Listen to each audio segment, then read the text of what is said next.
Assalamualaikum warahmatullahi ta'ala wabarakatuh. Alhamdulillahi rabbil alamin. Wassalatu wassalamu ala rasulillahi wa ala alihi wa sahbihi ajma'in. Amma ba'd. Tuan-tuan, Alhamdulillah, bersyukur kita kepada Allah di atas nikmat iman, Islam, nikmat sihat ini. Saudara muslimin dan muslimat dirahmati oleh Allah, lihatlah langit yang indah yang berada di belakang saya ini. Cantik, menawan. Dan saya ada lagu pada tuan-tuan. Pernahkah tuan-tuan mendengar satu lagu? Kuda yang mana tuan senangi? Kuda yang putih di dalam kandang. Tapi saya tukar. Lihatlah langit tanpa tiang, lagi indah, lagi cantik tanpa jatuh. Lihatlah rumah tanpa tiang, malah diketawa. A'udzu billahi minasyaitonir rajim. Khalaqas samawati bighairi 'amadin tarawnaha. Tuan-tuan, langit diciptakan oleh Allah tanpa tiang, seperti mana yang kita lihat hari ini. Dan itu adalah salah satu tanda kebesaran Allah Subhanahu wa taala sekalian. Tuan-tuan, saya memilih tajuk persiapan rohani menurut Imam Nawawi. Dan di sini ada 9 di antara persiapan rohani kita yang dikarang oleh Al-Imam Nawawi. Dan saya sebut dahulu 9 ini. Yang pertama, tasdiq. Dan yang kedua, taubat. Yang ketiga, mendapatkan redha daripada ibu bapa. Yang keempat, sedia bekalan yang halal. Yang kelima, selesaikan semua hutang. Dan yang keenam, cari teman jalan. Yang ketujuh, menyediakan bekalan melebihi keperluan. Yang ke-8, membuat wasiat. Yang ke-9, amal, berzikir kepada Allah. Dan kalau saya mahu mengulas tentang ke-9 ini, mungkin memakan masa yang agak panjang. Tetapi saya mahu menghurai dan menguraikan sedikit yang ada, yang saya telah sediakan pada tuan-tuan hari ini. Yang pertama, tasbihnya, iaitu perbetulkan niat melakukan ibadah.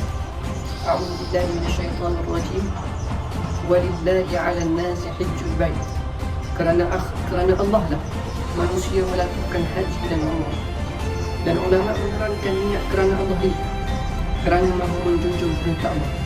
Ulama menerangkan kepada kita bagaimana kita melakukan sesuatu ibadah ini ataupun melakukan umrah ini kerana Allah, kerana menjunjung perintah Allah. Kerana menjunjung perintah Allah, bukan kerana niat yang lain. Dan yang seterusnya, kerana mahu mendapat keredaan daripada Allah semata-mata, dan kembali kepada Allah dalam keadaan diridai oleh Allah. A'udzu billahi minasyaitonir rajim. Bismillahirrahmanirrahim. Ya ayyuhalladzina amanu tubu ila Allahi taubatan nasuha. Wahai orang-orang yang beriman, bertaubatlah kepada Allah dengan taubat nasuha, iaitu dengan taubat yang bersungguh-sungguh. Dan kita masuk pada poin yang kedua, Imam Nawawi menyebut tentang taubat. Dan disebut di dalam hadis Nabi sallallahu alaihi wasallam, at-taibu kaman la dzamba.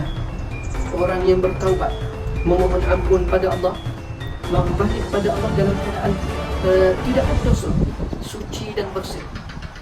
Apabila mahu menunaikan Allah, syariat ataupun Islam menyarankan kita bukan sampai di Mekah baru kita nak bertaubat, tidak ada masalah. Tetapi Islam, syariat menyarankan kepada kita sebelum kita berangkat melakukan ibadah umrah, kita disarankan bertaubat, melakukan taubat nasuha.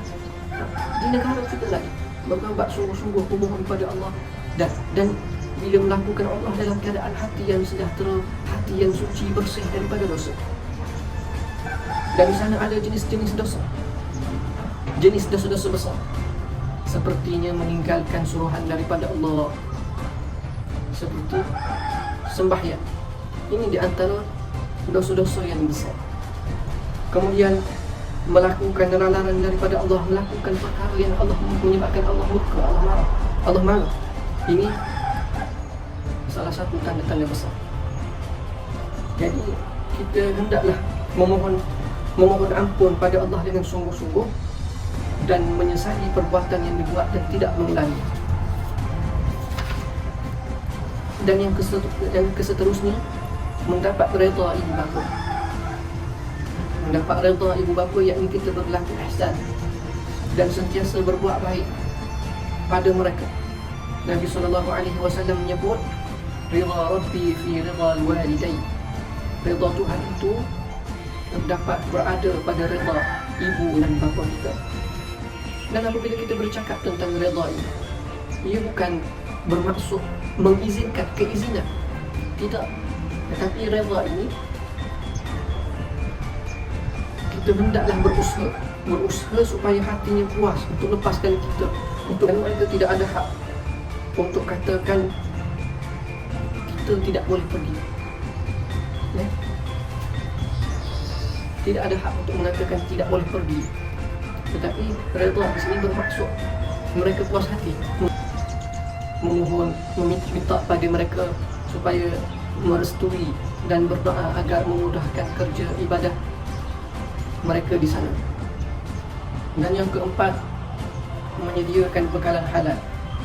Nabi SAW bersabda, Allah Ta'ala itu baik dan bersih. Dia tidak akan menerima kecuali yang bersih dan baik. Maka wajib menggunakan wang yang halal. Dan ulama berbeza pendapat sama ada boleh menggunakan wang halal ataupun tidak melakukan ibadah umrah dan taubat. Dan jumhur ulama berpendapat ibadah tetap sah, namun menggunakan wang haram menyebabkan berdosa. Seperti mana cerita dalam hadis berkenaan seorang lelaki yang pergi menunaikan umrah lalu mengatakan labbaik Allahumma labbaik labbaik la syarika lak labbaik, namun dijawab oleh para malaikat, tiada sambutan dan kebahagiaan bagimu. Dan Imam Ahmad berpendapat umrah itu tidak sah dan mengulangi umrah semula dengan wang yang halal. Ini pendapat Imam Ahmad. Dan saya perlu mengakhirkan ucapan ini kerana telah memakan waktu yang panjang. Kesimpulannya, jauhkan ataupun menghindari guna-guna haram dalam perbelanjaan umrah supaya doa mudah dikabulkan, amal ibadah diterima oleh Allah Subhanahu wa Ta'ala. Dan akhirnya saya menitipkan nasihat. Pernah mendengar satu khutbah daripada Syekh Abdul Hamid Kish. Katanya, atadru kam sanah awqadallahu jahannam. Adakah kamu tahu berapa lama Allah menyalakan neraka jahannam? Disebut di dalam hadis, di dalam riwayat Imam Tirmizi bahawa anna Allah awqada nar jahannam alf sanatin hatta marrat. Neraka dinyalakan selama 1000 tahun sehingga ia menjadi amat panas. Summa awqadaha alf sanatin hatta tabyadda. Kemudian dinyalakan api selama 1000 tahun sehingga bertukar menjadi putih. Summa awqadaha alf sanatin hatta swadda. Kemudian dinyalakan selama 1000 tahun sehingga menjadi hitam. Fahiya al-an sawda'u musliman. Dan kini ia menjadi sehitam-hitam. Dan ada satu cerita ketika mana Nabi duduk bersama dengan sahabat. Indama jalasa Nabi ma'a ashabi idh sami'u sawtan syadidan. Ketika mana Nabi duduk bersama dengan sahabat, tiba-tiba mendengar satu suara yang sangat kuat, seolah-olah batu yang besar yang jatuh di atas, yang jatuh di bumi, menyebabkan suara yang kuat. Lalu sahabat tanya kepada Rasulullah, ya Rasulullah, wahai Rasulullah, ma hadha as-sawt ya Rasulullah? Apakah suara ini wahai Rasulullah? Apa jawab Rasulullah? Rasulullah menjawab, ini adalah batu yang dilemparkan oleh Allah yang dilemparkan sejak 70 tahun yang lalu dan hari ini baru jatuh. Bertakwalah pada api neraka, dan mudah-mudahan itu adalah salah satu kita dekat kepada Allah dan jauh daripada melakukan perkara yang dimungkari oleh Allah.